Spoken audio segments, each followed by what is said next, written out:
5, 4, 3, 2, 1। सभापति महोदय, मैं रक्षा मंत्रालय की मांगों का समर्थन करने के लिए खड़ा हुआ हूं। वर्तमान घटनाओं से पता चलता है कि संसार का हर देश अपनी सुरक्षा के बारे में चिंतित है और उसके लिए हर प्रयत्न कर रहा है। इस दृष्टि से अन्य देशों की तरह हमारे देश में भी रक्षा मंत्रालय का महत्व है। मुझे इस बात की खुशी है कि जहां अन्य मंत्रालयों की उनके पिछले साल के कामों के बारे में काफ़ी आलोचना हुई है, वहाँ इस मंत्रालय की कम आलोचना हुई है।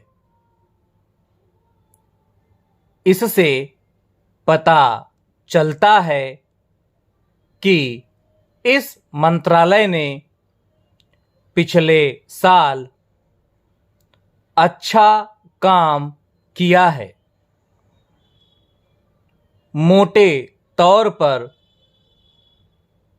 किसी भी देश की सुरक्षा नीति का लक्ष्य यह होता है कि दूसरे देशों, खास तौर से पड़ोसी देशों के साथ मित्रता के संबंध स्थापित हों और हम एक दूसरे के मामलों में हस्तक्षेप न करें, लेकिन उसके साथ यह भी जरूरी होता है कि हम अपने देश की सीमाओं और अखंडता की रक्षा करें। इसलिए हमारे देश का यह कर्तव्य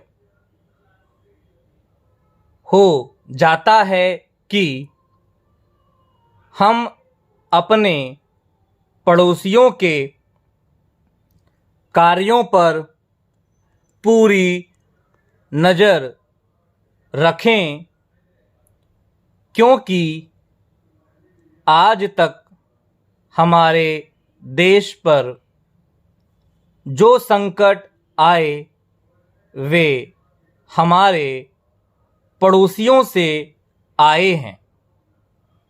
1965 में पाकिस्तान के साथ जो लड़ाई हुई और उसके बाद ताशकंद में जो समझौता हुआ, वह सिर्फ कागज़ पर ही रहा। पाकिस्तान ने उस पर कोई अमल नहीं किया। इस दृष्टि से बहुत ज़रूरी है कि हम अपने देश की सुरक्षा की हर तरह से व्यवस्था करें। हमारा उद्देश्य दूसरों पर आक्रमण करना नहीं है, लेकिन यदि हम पर कोई आक्रमण करे तो हम में इतनी शक्ति अवश्य होनी चाहिए कि हम उसका डटकर सामना कर सकें।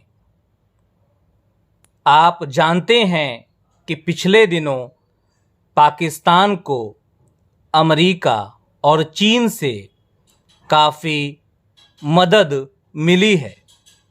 रक्षा मंत्रालय की रिपोर्ट में भी कहा गया है कि पिछले साल अमेरिका ने पाकिस्तान को 1500 करोड़ रुपए की फौजी सहायता दी है।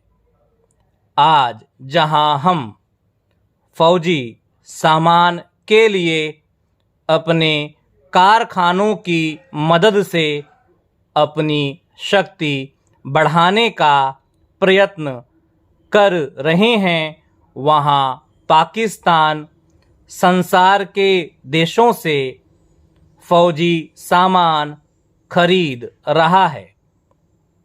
अपनी नीति के कारण वह सब देशों से लाभ उठा रहा है।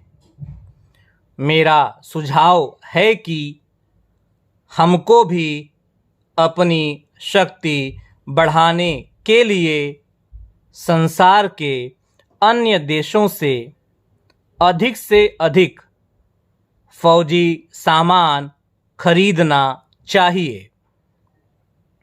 आज तिब्बत की सीमा पर चीन की 1.5 लाख फौज खड़ी है।